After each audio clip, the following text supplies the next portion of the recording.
Welcome to Breaking Down Patriarchy. I'm Amy McPhie Allebest. Patriarchy is everywhere, and yet its structures can sometimes be difficult to identify. Its effects on our society and on our bodies, however, these we can clearly observe. We can collect data on it, and we have to respond to it. As longtime listeners already know, those effects of patriarchy on our bodies and on our health are often devastating. As Dr. Mary Catherine McDonald told us last year, quote, "A patriarchal system is inherently anxiety-provoking. And for those of us most actively oppressed by this system, it instills a feeling that we are being oppressed and that we're in danger, and our nervous system is going to respond accordingly," end quote. What do these responses look like? Maybe nausea, maybe digestive troubles, maybe breathing problems, increased rates of heart disease, mental health struggles that come from living life in a world where we feel unsafe and unwelcome. So, how can we regulate our own nervous systems as we navigate this patriarchal world? How can we take care of ourselves? And how can we stay committed to this work of breaking down these oppressive systems? These are just some of the topics addressed by medical practitioner and host of the podcast Feminist Wellness, Beatriz Albina. Welcome, Beatriz. Thank you so much for having me. I'm delighted to be here. I'm so excited to have you and really excited to dig into this discussion. I'll read your professional bio first, and then I'll have you introduce yourself a little more personally after that. Okay. Beatriz Albina is a functional medicine nurse practitioner, an herbalist, a certified breathwork meditation practitioner, and the host of the podcast Feminist Wellness. Her work explores the connection between trauma, the nervous system, and healing our bodies through somatic practices.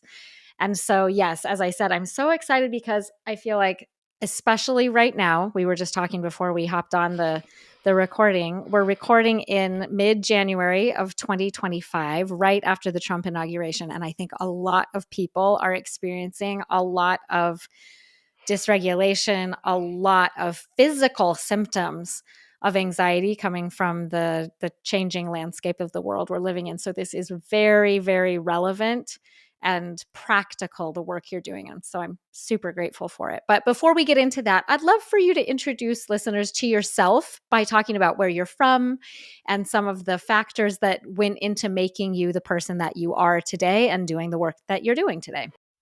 Yeah, so I'm from Mar del Plata, which is in Buenos Aires in Argentina, and I grew up in the great state of Rhode Island, thus, the thick South American accent in English. And I grew up feeling very apart, right? We were the only South Americans that I knew, and I was not like the other Latina girls, like the Puerto Rican and Dominican girls. I always felt like this, like in Spanish, bicho raro, like a weird bird, like I never really fit in. And it's been so interesting to have all these conversations about the political landscape, about our nervous system, about somatics, and to start to really locate little me, the me that got me to here within the framework of her nervous system, her social location, her, everything that was going on in her family and her community and her world that led me to want to do this work, right? Which was the work of helping others to live intentionally, with purpose, with thoughtfulness and mindfulness from a regulated nervous system, and a nervous system that can feel all of the massive feelings that I didn't have the capacity to feel as that little tiny immigrant baby, and am definitely feeling right now as all of us who are paying attention and have our eyes open are aware of what a horrifyingly frightening moment this is for every immigrant in this country, for women, for trans folks, for queer folks, everyone other than like cis white straight dudes with money, pretty much, right? Mm-hmm. Yep. So yeah, it was a bit of a roundabout way to introduce myself, but I got here because I wanted to help others to find the healing that I had found around my identity, around my personhood, and how that related to my nervous system. That's really beautiful. Thanks for being willing to share that. Yeah. I have the joy and the privilege of knowing and loving many immigrant families, and I am so I think it's like there's a sacredness to me Mm. of parents who Mm-hmm. immigrate with children, and that making that bridge to what can feel like a different planet, a different Yeah. world. I just think of like what your parents must have gone through, like making that journey as adults, especially if you're saying they came when they did after Argentina had Yeah. been through just such a terrifying time. And Mm-hmm. just wondering how they, like what tools they had to regulate their nervous systems during that, like that's actually traumatizing to Oh, uproot yeah. yourself from everything you know and come to a new place. Would you be willing to talk about that a little bit? Or Yeah. I mean, it is with great respect and love to and for them. I will very honestly say I don't think they had many skills and tools. And I think a lot of people of their generation and their moment, specifically their generation in Argentina, Mm, did not have the tools that I mean, we can problematize Instagram in a moment, but right, we have Instagram. We have the internet, right? We have like all this hashtag healing. We can know so much and communicate with people across the world and work things out in ways that like in 1983 Rhode Island, like what did my parents have access to? yeah. Very little, you know? Um, and so I just have a lot of respect for, or I guess I have a lot of, I give a lot of grace to them doing the best they could within their nervous system capacity, Mhm. right? And to then speak to broaden it, that's not to let people off the hook for harm, right? And for effing up and for not supporting and ba ba ba ba ba. Yep. And were they playing with the full deck? You Yeah. know, like Yeah. not really, because how could they have gotten those skills, Yeah. right? Yep, that just encapsulates the attitude that I really strive for in my life with difficult Yeah, relationships, just having that nuance and that space for accountability and also yeah, compassion and love. And yeah, yeah, that's all of beautiful. it, right? Well, and if our goal is to create a more just and loving planet, which like what is feminism, Mhm. right? It is that desire uh, embodied, and so it behooves us to both start with ourselves and our inner children and honor what was lousy, grieve it, feel it, have sacred anger about it, have sacred rage about it, be in a process about it. And having given ourselves that love and care, pull back and see what we can then offer in terms of compassion and empathy to people who don't have everything we have available to us now, Mm. you know? Mhm. Yep. Yep. That's awesome. Yeah. So I'm curious about your steps, the steps that you took growing up where and when you did. How did you gain the tools? How did you gain the skills? How did you even know that there were additional, that there Right. was this other path, right, that you wanted to take? What Oof. were some of the steps in your journey? It was circuitous, to say the absolute least. Man, I went around the globe to come back home to myself the way we so often have to. I don't know how I found Oberlin College, like from a paper pamphlet in 1995 or six, but I'm Wow. really glad I did, because going to weirdo school was like the really one of the top 10 best choices I've ever made. And if you're out there with a college age kid who's a weirdo or like too smart for their own pants, send them to Oberlin, especially the Oh. confluence thereof. It taught me to think, Mhm. right? That's the best skill I learned at Oberlin was how to think and how to question absolutely everything while naming my social location, while naming my privilege, Mhm. right? While being intellectually honest. And I know that that has been the bedrock and the foundation for everything else I've done. Hmm. I will also name that my nervous system was absolutely in a functional freeze while I was at Oberlin, and we can talk more about that and describe that and get into the science if you'd like. But the short and long of it was that I was functional on the outside. So functional, do you want me to nerd out? Please. Yes. Okay, great. Consent. Feminist tenets around here, consent to nerd. Nerd away. So what we're talking about here is our autonomic or automatic nervous system, and it's the nervous system of safety, dangers, and social connection. And so it's constantly scanning the world and saying, that sounds like a lion, book it, run, no, faster, or, oh, it's a tabby cat. We like those. We took a Claritin. We're fine. Let's snuggle it. That's great, right? And so that autonomic nervous system has three parts: sympathetic, ventral, and dorsal. Sympathetic is fight or flight, panic, freak out, run, lions. When that system gets exhausted and we've done all the running, all the screaming in a bad marriage, all the arguing at work, all the whatever we can, we're exhausted, we go into the dorsal system, which in this way we're talking about in the terms of safety and danger. Dorsal is disconnect. In Spanish, we say no doy más, I give no more, right? It's just like, yeah, okay, fine. No, you're right. That's fine. Yep. Okay, sure. Whatever you want, right? I can't argue anymore. There's no give left in my system. In the wild animal, actual lion, that's a possum playing possum, a deer in the headlights. You know how you walk up on a bunny and they're like suddenly a statue of a rabbit? Yeah. And they're not going to blink if they can, right? That's that dorsal that like shut the animal down so that the predator doesn't eat it, right? The predator thinks you're dead. It moves on, right? In humans, it's that like checked out, that like when people are like staring off into the middle distance when you're talking and you're like, hello, are you home? Yeah. They're not. The lights are on, but you're not home.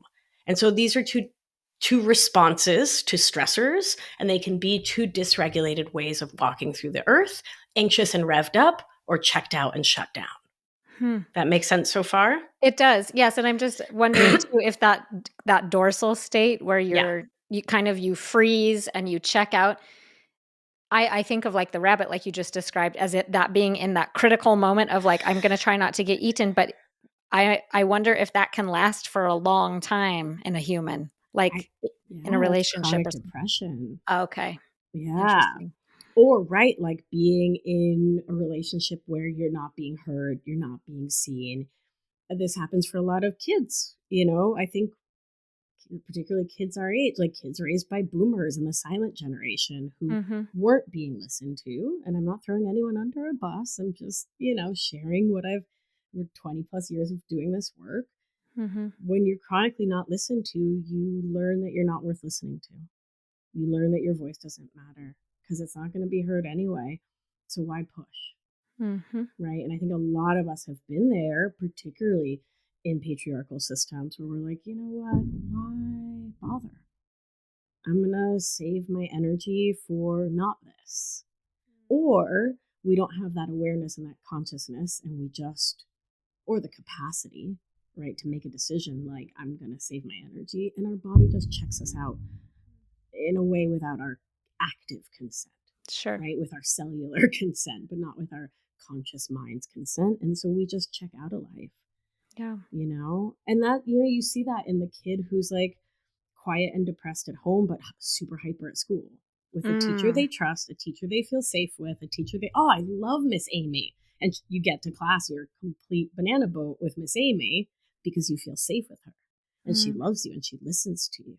And so your nervous system can have some spaciousness, and then you get home, that silent, checked out, not present kid.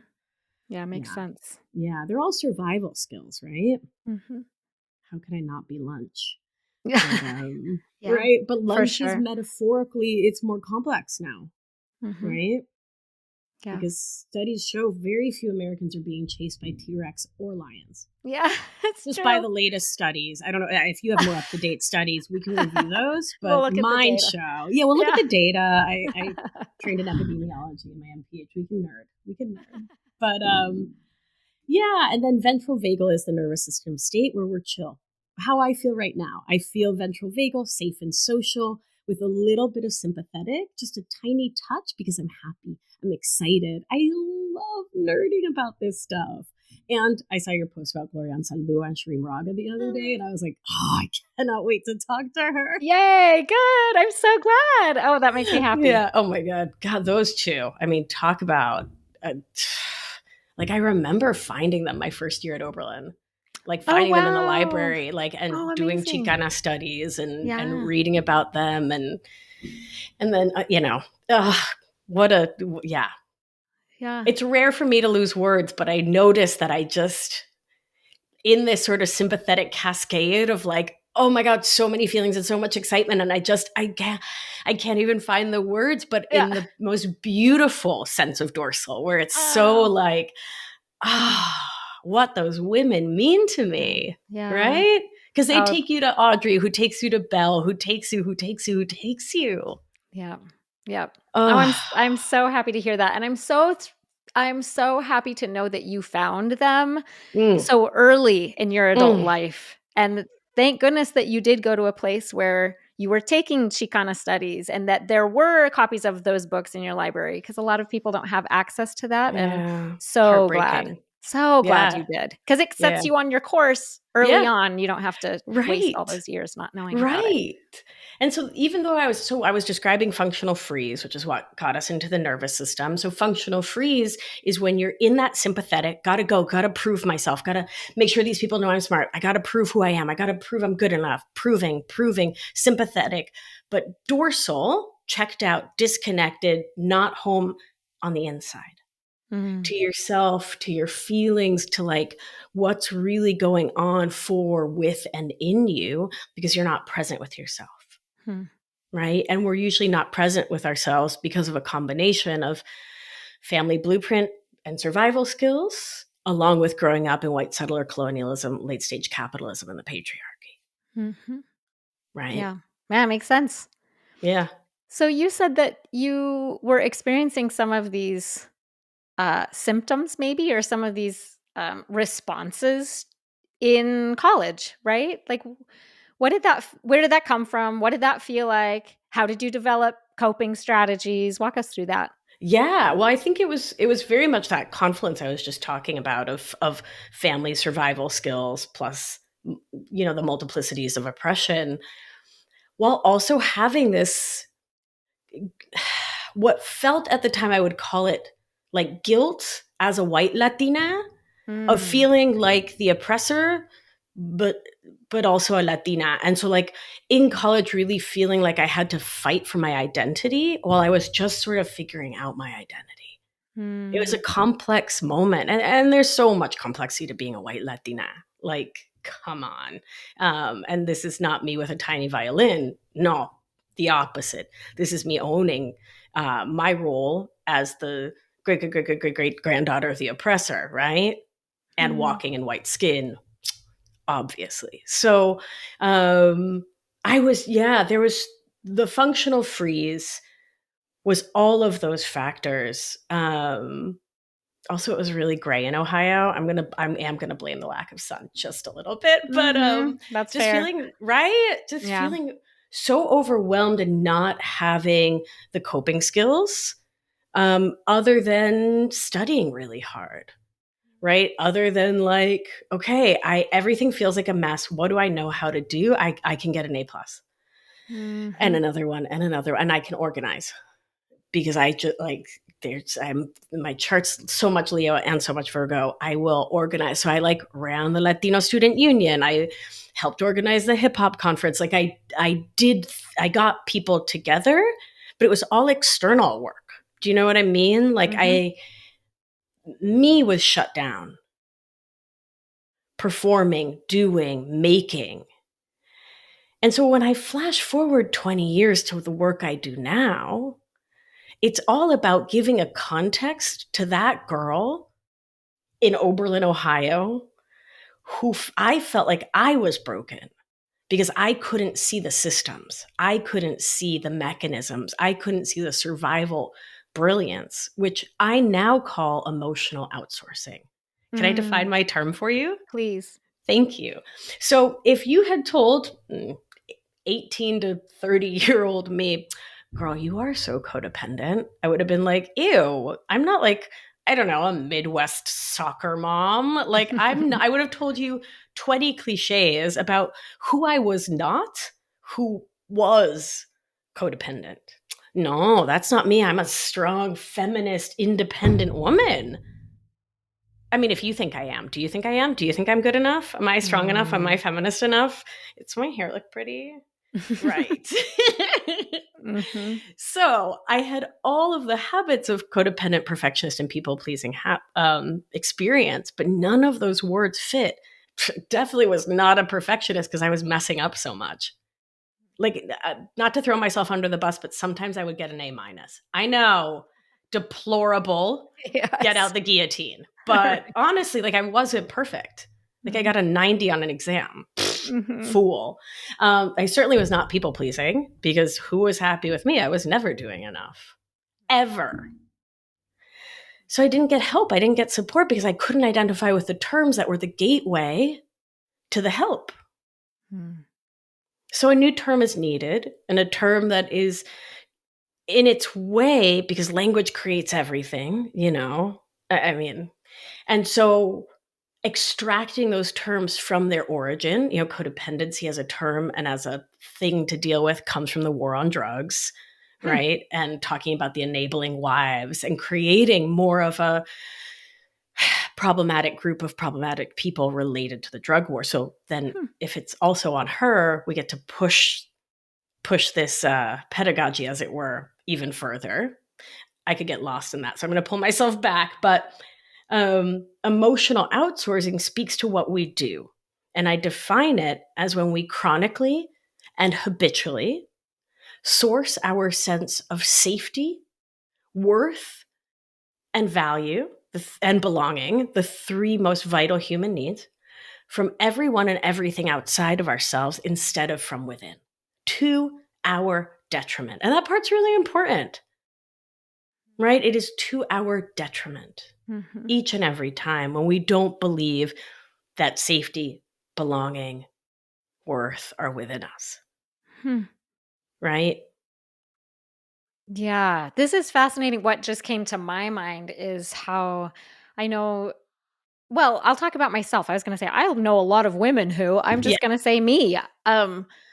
I know that my sense of worth for a long time came from like the validation of the church, like the institutional church that I was a part of, like telling me, here's how to be a good person. Here's how to win God's love. Here's how to win the approval of your community that you were raised in. You know, here's how to be a good person. And I so just desperately wanted to be a good person. Who doesn't, I guess, right? So here's the checklist. I had I had a Mormon checklist. And I checked all the boxes and did all the things.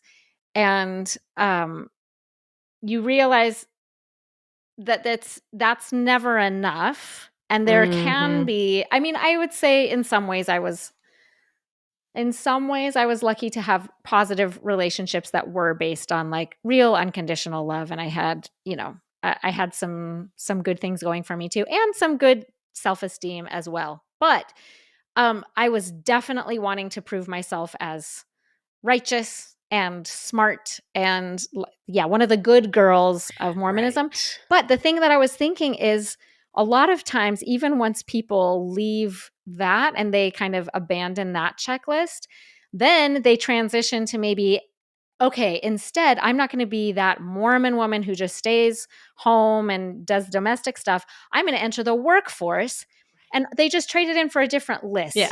Or they entered even the feminism space. And I'm actually examining myself right now and just thinking, am I still just trying to prove myself? And I've just given myself a different checklist of like, well, now I'm going to be quote unquote righteous in this different way. I'm going to be the best, you know, historian and feminist and scholar there is. Right. But still seeking, like, I'm just asking myself how much of this is truly coming from me, and I was born to do this, but my self-worth isn't dependent on how many people approve of what I'm doing. Right. I don't know. I'm just kind of exploring that in my own mind. Does that for check sure out for you and what you see? Oh, for sure. we are nerds, and nerds will nerd. And it's a beautiful thing for nerds to nerd, right? And to like really strive to be a complex thinker on a subject and do the best job exploring and extolling the thing you are so passionate about. Mm-hmm. I think that's endlessly beautiful, right? But I think the point that you speak to so eloquently is about self-worth. Mm-hmm. And like, does someone else saying, "No, mi amor, you did a great job," is that when you're like, Few, yeah. okay, Yeah. now I can relax, Mm-hmm. right? I got my value, my drinking in of oxygen is approved of for today. Mm-hmm. Right. So the metaphor I use is I use a lot of metaphor. Argentine, you know how we do. We a lot of metaphor. Be the cake. So cake is perfect. Cake is delicious. Cake is amazing. There's no beef to be had with cake. So, and icing is really lovely. But cake is fine on its own. And cake knows it's amazing. I mean, if you ever really look at cake in the eye, it knows it's incredible. And that cake and icing go well. So, how does this play out in real life? If you are being your own cake, you know that you're smart enough, good enough, thin enough, fat enough, pretty enough, shy, right? You are enough. But like yesterday, I was at my friend Melina's and they go, "Girl, you have great skin." And I was like, oh. And it felt amazing. And I soaked it in. And I said, "Oh my goodness, thank you so much." And it made me feel great. Not because I'm dependent on others to tell me nothing, but because I know I have great skin. And I don't not spend time with all the little cremitas. Right? Mm-hmm. And so it just was icing. Yeah. It was just icing. Yeah. I was just going to say that's such a good metaphor because I was thinking like, how can I tell the difference? How can I tell the difference? And that is a really great metaphor. Like, would I be fine without it? Yeah. Then you're good. But it does feel good to get that validation. Course. It does. But there's nothing wrong with that feeling good. Yeah. No, it feels so good. And even like your smile when I told you I loved your work on Gloria Anzaldúa and Tashiri Marag, like, God, it feels so good. Yeah. I think also just to say, like, those of us who sit in these little book-lined rooms nerding out and talking into a microphone all alone for hours and hours, there's something really important and special about having that co-regulating nervous system moment where my nervous system says, ah, and yours can say, oh. Yeah. And we can just connect mammal to mammal, eye to eye. There's a beauty to it that's beyond productivity, beyond perfectionism. It's just mammals. Like, if we were two little squirrels in the forest and I brought you an acorn, I'm sure you'd be like, "Oh, dude, thanks for the acorn." Totally. And that's a sweet little mammal moment. I love it.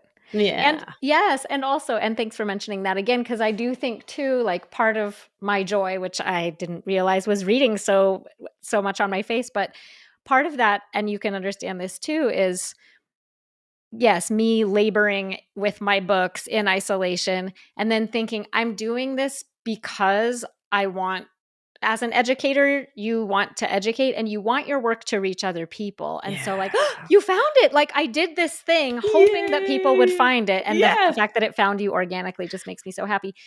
But then so this is the next thing I wanted to ask you. But here's the tricky thing is social media, because you mentioned we might talk about social media. And I am constantly like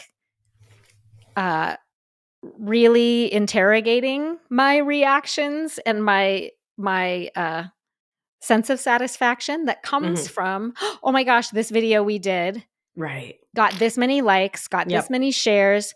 And there is, I think, a valid part of that, which is the work I'm doing is helping people. Right. That maybe that's the cake. Yeah. But I can feel it. I can feel why social media is so dangerous for people's mental health. because it is hard to not seek the likes for the likes and then have that validate your sense of self. Anyway, I'm rambling now, but tell us about that, Beatriz. I don't think you're rambling. No, I think you're bringing up a really valid point that a lot of us really struggle with, particularly those of us who are podcasters and entrepreneurs and have businesses where we are dependent on these systems. And I think it's one thing to have this conversation a month ago, right? Or like in 2024, where like all it was doing was destroying our brains, our sense of self, our dopamine systems, our sleep, right? Potentially increasing dementia. Oh, that's it. But now with the changes to Meta in the last 5 minutes, like it's gotten so much more insidious. So I don't have an answer. I do know that we need to look away from it and not let it consume us. I believe I got shadow banned towards the end of December because I constantly post about Palestine and I constantly post about COVID safety because I care about oppressed communities, right? We all need to be masking anytime we leave the house, and I will be stalwart in this. And all of a sudden my posts weren't having views, right? My videos weren't being seen. And so I did what they tell you to do and I deleted the app, but I had my team not post, and we all went off it for 6 weeks, and we're talking early in the new year about how much better we all felt. Right? For sure. Like the cleanse. Yeah. And I think that really teaches us something, right? Yeah. It can be quite the stand-in for social engagement, right? When we're not getting it elsewhere. But at the end of the day, it's such a false, I mean, let's stay with the cake. It's like that saccharine sugar high, right? Where it feels like sweet, but then you have the nasty headache, right? Because it's not actually feeding you. And I think our nervous system knows that. And I think it's particularly, right now where, I like opened it for 2 minutes this morning and it's all the Mango Mussolini screaming and the South African dude definitely doing a Nazi salute and like, just trying to not say names and get you censored, but like, Oh, I don't mind. You can say you don't care, but like, it is not good for our nervous system to be exposed to that flashing of the violent, hateful, aggressive, socially, morally, ethically bankrupt, everything that's going on in the US right now. Yeah, for sure. And one thing that we're trying to focus on in this season of the podcast is being really intentional and deliberate about consuming news and letting into our lives enough information that we're, educated and that we can move through the world and like do good in the world and know what's happening, but to not get twisted up and sucked into a vortex over things that we actually really can't impact and we have no control over, because then that robs us of our energy to do things that we can for sure control. So to back up a little bit, I want to talk more about the perfectionism, the people pleasing, and that overworking that you were describing that you were doing in college. I'm wondering if you think that is a result of a dysregulated nervous system. Maybe you were experiencing the harms that come from all of those systems that you were talking about. And so you had a dysregulated nervous system. And so you were doing those things to soothe yourself. Or what do you think is the relationship between those things? I think it's both, right? I think doing and focusing on production and productivity and performing, doing things for other people in particular is a massive buffer against feeling our feelings, when feeling our feelings was stupid growing up, was dangerous growing up, was negated growing up, which for a lot of us in immigrant households, and I'm sure like regular, regular, but you know what I mean? Like, I think it's a really common thing to have our feelings feel like a burden growing up. right? Like I hear this Mhm. from my clients day in, day out, that if they expressed a feeling, it was like, quit your crying, I'll give you something to cry about kind of vibes, right? Yeah. And so you learn to negate the feelings, but the feelings arise. And so big feelings, okay, let me back this up to talk about the nervous system again. What do you feel when a lion's chasing you? Fear, which can also come with anger, right?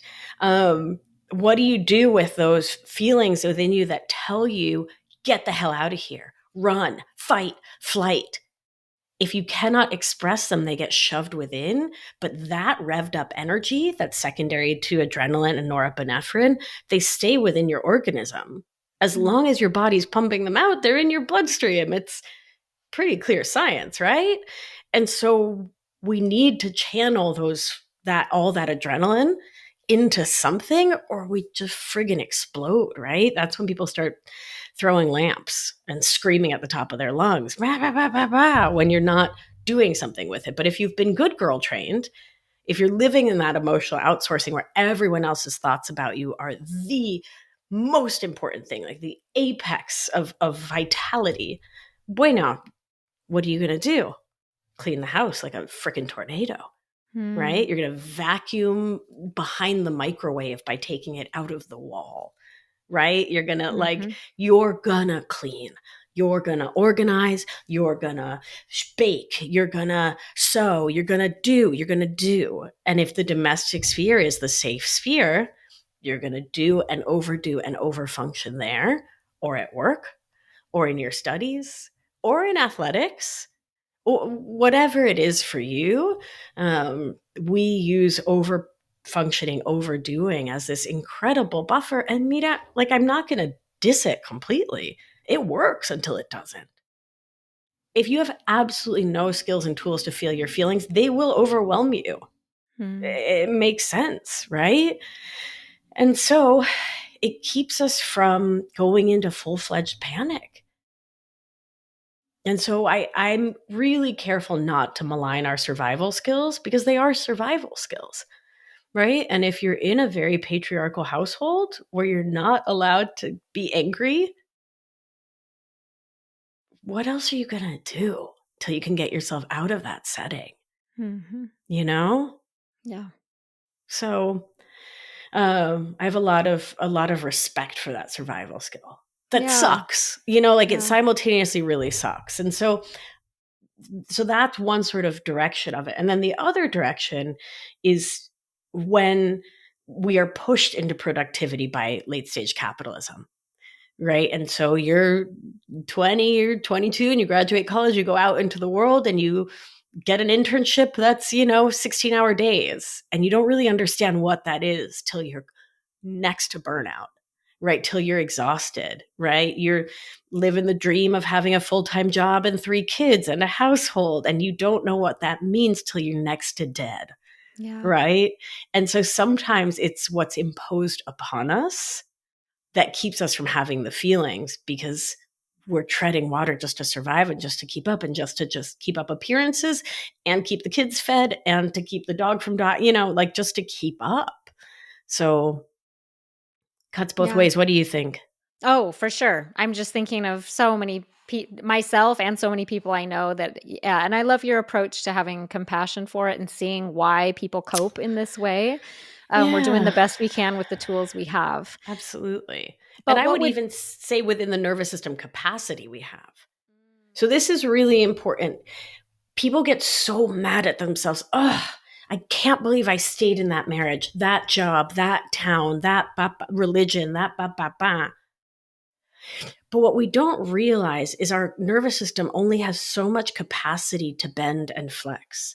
Mm. And so there are things we literally cannot do because our nervous system won't allow us to go to there.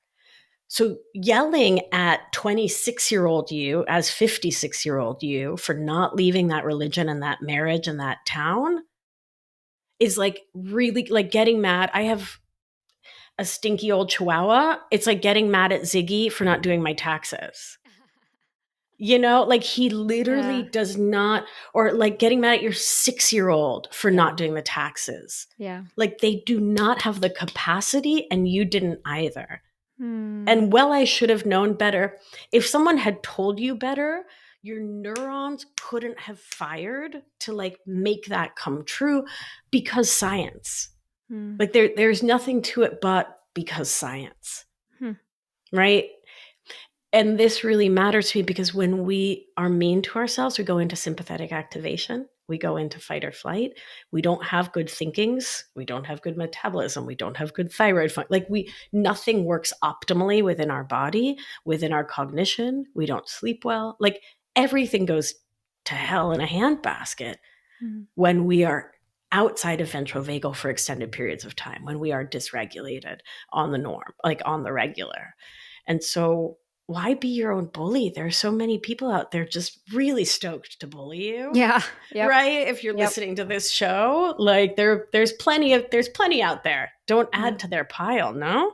Yeah, agreed.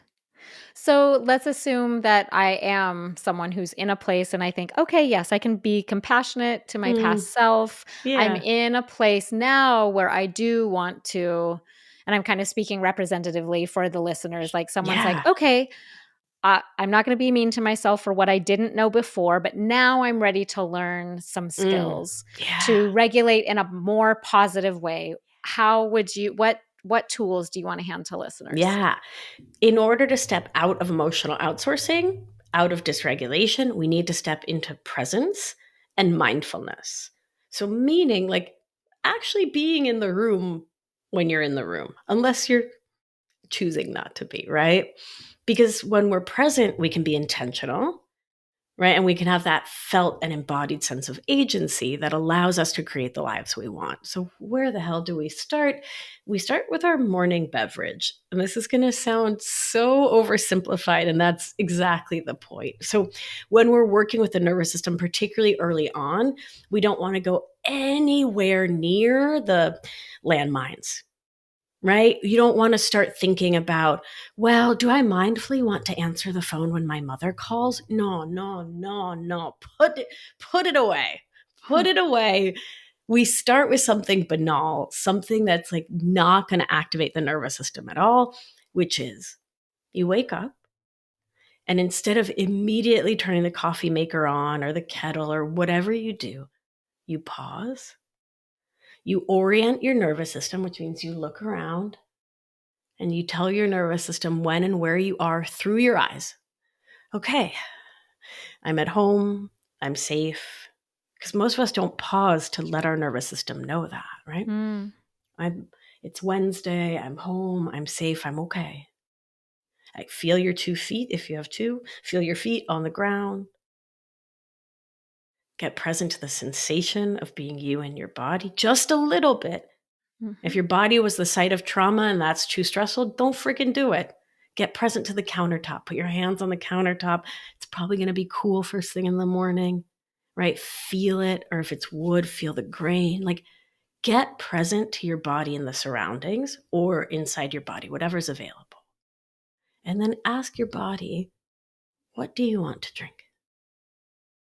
And if it says the same thing you've had every day for the last 40 years, cool, whatever. I'm Argentine, I'm going to have mate. But in the last couple of years since doing this, I have water first. Because my body's like, oh, water. Right? And the point is really just that moment of intentionality, awareness, and presence. And then to start filtering that through your day.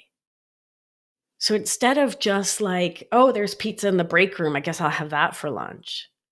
And this New Yorker's not out here to malign pizza. Ask your body if it actually wants pizza. And you might hear, absolutely, go for it. But you might hear, no, I want a burger instead. But what I hear constantly and chronically, I don't know who I am. I don't know what I want. I've been living for everyone else by their rules, in their stories. I don't know what matters to me. So yeah, I'd love to not emotionally outsource. I'd love to live intentionally. But like, what does that begin to look like? And so this really simple tool helps us. It's a little bridge into starting to begin to know what you want. Right? And if you do the little, we call it kitten steps. I think baby steps are ridiculous. I think that is a ridiculous thing to ask of people, and I think it's rude. What is that, 2.5 inches? Get out of here with the size of a baby's foot. No, thank you. Too big a step. Too big a step. Babe, kitten steps. Newborn, a little teeny tiny kitten steps. That's what we take. And if you need to go slower, you can have baby turtle steps. They're both available. Take the tiniest steps, because when we take too big a leap, we freak our nervous system out, right? We go back into lions are coming. Everyone's, everything's against me. Everything's a nightmare. What does that do? It shuts you down, right? You go into dorsal about it. So of course you're not going to make change. You tried to make too big a change, silly goose. Cut it out. Back up. Back it up. Lots of tiny changes are additive and lead to sustainable, lasting change. Yeah. And so then, oh, good. I would teach another tool. Do we have time for one more little tool? Yep, please. Okay, great. So we'll both begin to reset the nervous system, retrain it to understand that what you want matters, right? With this tool of asking yourself. Simultaneously, we honor that, of course, you're going to get dysregulated because you're a human. What's optimal when the body screams lion is actually to run, is actually to push. But sometimes you're in the carpool line or at a PTA meeting or in a boardroom or in the supermarket and you can't start screaming. Oh, so yeah, you can always start screaming. That's always available, but it's suboptimal in terms of, your entire life. And so an alternative is to calm the nervous system. And I just want to be very clear, a calm nervous system is not better than any other kind of nervous system. But in this modern moment, it is sometimes necessary. It's also smart. If you're flying a plane, please calm your nervous system. Please don't have a full panic attack while you're flying a plane. You know what I mean? So if you take your hands, you're going to show your nervous system that it's okay and safe to slow down by doing slow, patterned, repetitive motions. When we are in rumination, when we are freaking out, we are in the amygdala, we are in the lower brain, we are in the reptile mind. We need to bring ourselves back into the prefrontal cortex, the executive function part, by doing something that requires executive function like patterns and counting. So you take your thumb and you tap your index finger and you say 1. You tap your New York finger, you say 2. You tap your ring finger, and 3, your pinky, 4.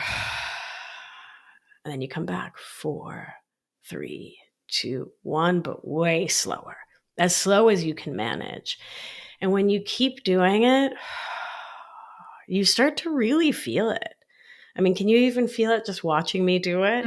I'm doing it too. You're doing it too. Yeah. It calms you just right down and allows you to make a more intentional choice, which could be, hey, it really hurt my feelings when you said, or no, I'm not available to take on more work right now. Or I asked you to pick up the children and I expect you to keep that promise, right? Like to advocate for yourself.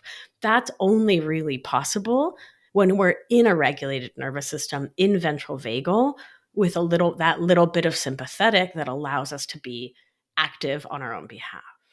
Now, if your nervous system is shut down, if you're checked out, if you're overwhelmed, and situations you need to come back into the room to be present in a conversation or in a moment, you can do the same tool, but faster. So 1, 2, 3, 4, 4, 3, 2, 1, 1, 2, 3, 4, 4, 3, 2, 1. I feel myself picking up a little bit. So that can be really helpful. It's also nice, we started out by talking about anxiety. Limiting caffeine is one of the many smart things to do. And so it can actually be like a way that I defer caffeine is by doing that a couple times and just seeing if it perks me up enough. Because it does, it gets the nervous system revved up in a very gentle way. That's so great. I'm also thinking like some people have caffeine addictions or dependency, and some have, again, we were talking about social media. Some people will turn to like various things that maybe don't serve them. Yeah.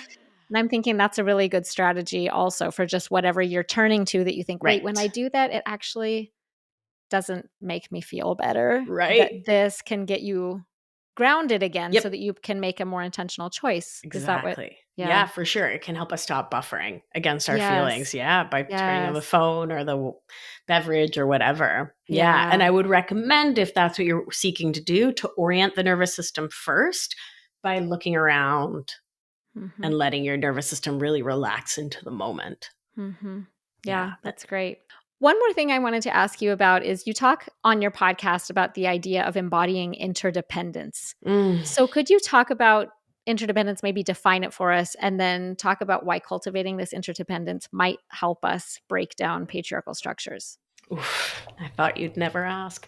So, so we define codependent thinking, right? You create my sense of self. You create my sense of worth and safety and belonging. And interdependence is when we recognize ourselves and the other person with whom we're interdependent as two autonomous animals, right? Who create their own sense of safety, worth, value, belonging, validity, and meet in the middle with mutuality and reciprocity to lift each other up, to be each other's icing, right? To be each other's support, each other's co regulation of their nervous system, to support each other through mutual aid, right? And so this is the model of mutual aid and community, which is the antithesis of, well, everything we've been talking about in terms of whiteness, as white supremacy, capitalism that demands we individually buy things, right? And individually bootstrap our way to our own, I don't know, survival. And of course, the patriarchy, which wants us dependent on everyone but each other in a way, right? The patriarchy wants us dependent on it. And so interdependence recognizes that we each have the agency to make our own choices, and we get to honor each other's choices, with, of course, the caveat of doing no harm, right? But we get to honor each other's choices, which the patriarchy doesn't allow us to honor our own choices. It wants to extract our capacity to make choices because it is inherently extractive, right? It's extracting labor, extracting everything that it has, right? It's taking with force. Whereas interdependence is about me giving where you can't, you giving where someone else can't, and all of us sort of balancing each other out in the middle. It's the friend saying your skin looks really nice, right? That we talked about earlier. It's the supporting each other through a tough time. It's having each other's back. It's recognizing that your struggles are my struggles, right? In its core, and here's the I married a Tibetan Buddhist part of this, is the like, we talk all day long about non-duality in this household. And so it is at its core non-dualistic to say that I am you, you are me, right? We're all the same carbon. And where you're suffering, I can be of support, not to extract feelings or validation from you, but because I earnestly, honestly want to be of service, love, care, and support to you because you matter and you are a human and you are also me. Mm-hmm. Yeah, that's a radically egalitarian vision. And I love how you said, because we're all carbon.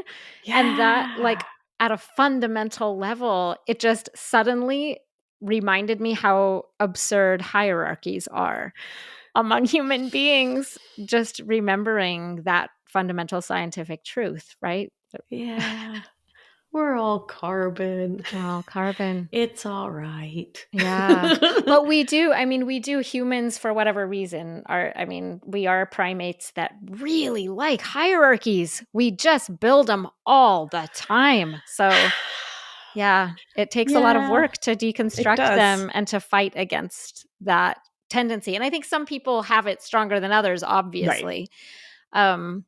But for people who do feel safer in a hierarchy, and maybe even like a benevolent patriarchal hierarchy where they think, oh no, I get it. I want to take care of you, but in a patronizing way, in a way that, Right. But to think, no, like down here to where we're all just on the same level playing field, that we're all on one plane together. Right. Yeah. Right. And that we all have different skills and Uh-huh. capacities, Mm-hmm.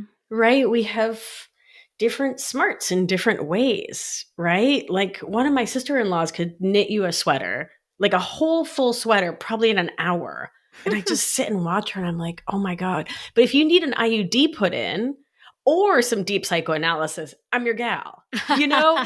And she's not better. I'm not better. Yeah. Right? We just have different skills. And I think Right. that gets lost in the patriarchy too. Right. For sure. Right? Yeah. But we need all of us. Yes. And there is, yes, and of course, maybe this is kind of a basic thing, but it's good to remind ourselves. And I'm just thinking of conversations that I have all the time where people will say, well, what are you saying? There's no like kind of order to society. So I like that you're bringing up like, no, if I can't put an IUD in. So in that context, you have earned expertise in that area where I trust you. You are really, I mean, my superior in that context where I would say, I trust you to do what you were trained to do. Please. Yes, you're the expert here. But then, yes, then we go to your sister-in-law for the sweaters and you come to me for the other thing. Right. And there's no inherited status. It's just correct. what we Yeah. can offer. Yeah.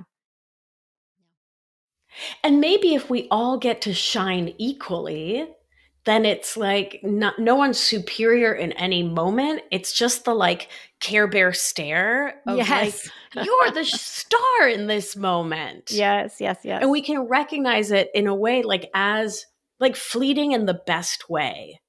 Because that's what's missing in the oligarchy, right? Like you've bought this bought or inherited status, and it's you're untouchable now, right? Yeah, and it's never questioned. Oh, I think we're like going to get into another hour of talking if we're not mindful. I know. It's so fun to talk to you. I know. Well, I have a book coming out in October, so maybe I could come back. Yes, for sure. Yay! Yes, awesome. For sure. I'd love it. Great. Okay, well, let me just ask you for your final takeaways and then we'll wrap up. That would be, that will be a great place to stop. Okay, hold on one second. I'm just making sure that I didn't miss anything that I really wanted to ask you. But no, that's great. Okay, so the way that we're ending all of our episodes this season are to talk about actual like action items, things we can do. And I know you've offered just so many wonderful strategies during this episode, but if you have any like real gems that you want to offer to listeners, like here are some things that you can incorporate into your life for our final takeaway, that would be awesome. Mind your words. Mind your inputs and your outputs. So we've been talking about what we're taking in from social media, from the news, and how it's dysregulating our nervous system. Be mindful. What are you repeating without intentionality? What are you saying about yourself, about your communities, about other communities? Right? What are the stories you're telling? And I think in part because I've been thinking about Cherie and Gloria, right? And I've been thinking about the lexicon of self and the stories we tell about self and how that creates the felt embodied experience of being ourselves in the world. Oh, I'm just a nurse. I'm just a mom. I'm just a, right? Oh, I'm such a ditz. Oh, I'm a negative thing. Oh, I'm such a codependent. Oh, I'm such a people pleaser. What do you really, baby? What are the stories you're creating in your nervous system? Because every time you repeat a sentence, it becomes a belief, right? Beliefs are just thoughts we've thought over and over and over, and they get programmed into our nervous system. It just becomes a neural groove. Oh, I'm such a dummy. Do you really want to believe that? And do you want to train the people around you to believe that? Do you want to train our daughters to believe these things about us? Ugh, if I just lost 5 pounds, I'd be happy then. Mi amor, what are you choosing? There's a lot, this is such a core part of this somatic experience of being self, right? Of coming into presence with self, right? Where we get to feel into the resonance in our body of saying unkind things about ourselves, like out of just habit Habit. and unintentionality. And then next step is to notice what your body does. What's the posture? Oh, I'm such a dummy. Do you collapse? Do you tighten? Is there tension? Do you suddenly have a headache? Do you always have a headache? Right? What is the visceral, physical response to not being kind to you? Mm. That is So powerful. awareness first. Yeah. Thank you. Yeah. Yeah. Yes. Thank you so much. Well, Beatriz, can you tell us where we can find your work? Where can listeners find you on social media? Do you have books that you'd like to plug? Tell us where we can find all of the stuff you do. Well, the first place is with a present. So I made a little gift for your listeners just to say thank you for being here, being part of this amazing, incredible work. So if you go to my website, Beatriz Albina, so BeatriZalbina.com/BDP, Breaking Down Patriarchy. Yay! You can download a suite of nervous system orienting exercises, inner child meditations, all sorts of goodies just to say, thank you so much for listening to the show, listening all the way through, for being here. My show is called Feminist Wellness. I am still currently on the Instagram. You can find me there at Beatriz Victoria Albina. Yeah. That's where you can find me. Oh, and my book comes out, but we'll talk about that later. It comes out end of September 2025, and it's called End Emotional Outsourcing. And I am so thrilled. We'll talk all about it. It'll be a good time. I'm so excited for that book. And thank you. Thank you for that gift. That is so exciting. And we'll have that website in the show notes on our website as well. So Beatriz Albina, thank you so much for being here today. I learned so much from you. This was just a delight. Thanks for having me.